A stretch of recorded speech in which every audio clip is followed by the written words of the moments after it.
Hi sweeties! Welcome back to my channel for today's video. Dahil Sunday ngayon, tara, samahan niyo ako magsinchu.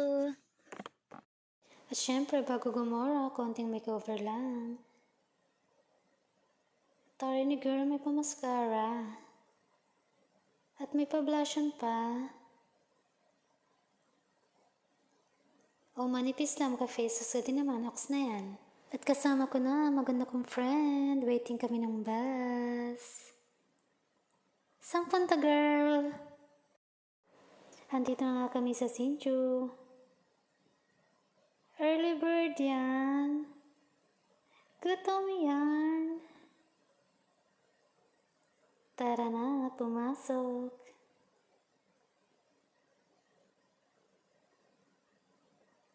Dahil gutom na nga kami ni friend, nag-order na kami agad. Dito guys, halagang 160 or 190. Busog na busog ka na sa mga pagkain nila.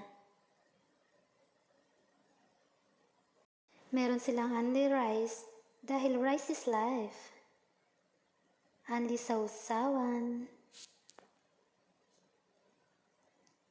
Only popcorn. Only drinks. At syempre, ang pinunta namin dito, only ice cream with 4 flavors. At ito na nga ang aming order. Buksan na natin ang kalan para maluto na.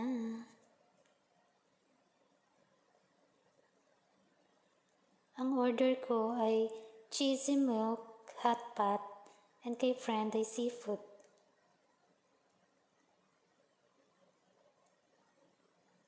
Siyempre habang nagluluto, mag-picture muna tayo. Ay, video pala. Smile. At dahil gutom na nga, tara na kumain. At napasok pa nga dahil sa katakawan. Kaya mga kabayan, try nyo na dito. Masarap na, sulit pa. And this is it, and the ice cream. Dito nga pala guys, unlimited ang ice cream pero bawal mag-take out. Kaya habang nasa loob kayo, sulitin nyo na.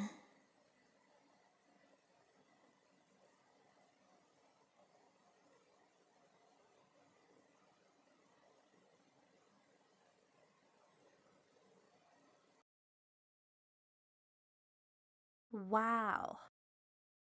At after nga namin kumain, nag-ikot-ikot muna kami dito sa net. Naghahanap nga si friend ng long sleeve dahil malapit na ang winter.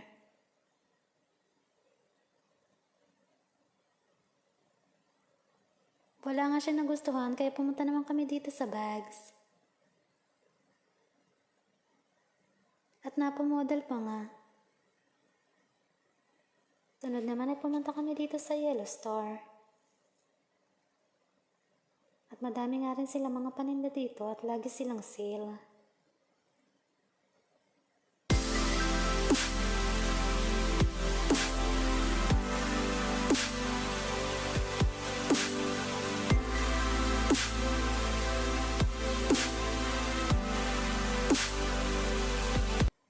At dito nga rin sa Sincho ay meron ng KFC, McDo, Nike at Hi-Mart. At habang naglalakad nga kami, may nakita kaming parada.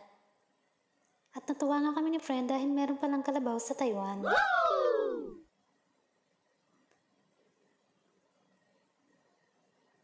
Proud Filipino here!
After nga namin makanood ng parada, ay dumiretso naman kami dito sa Filipino store ng R7 Mart.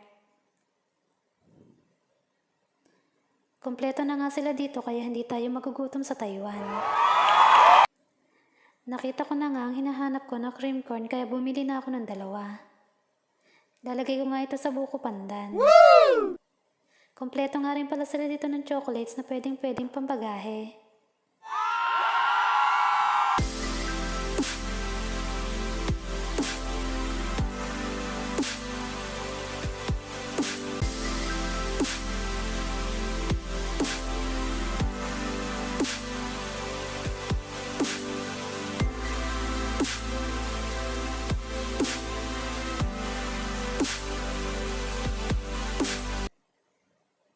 At nakita ko na nga rin na Mr. Gulaman na gagamitin ko sa buko pandan. At nagyaya pa nga si friend sa Watson dahil sale daw ang shampoo na ginagamit niya. Ayan tayo mga Pilipino, tirador ng sale. Hanggang dito na lang guys. Salamat sa panonood.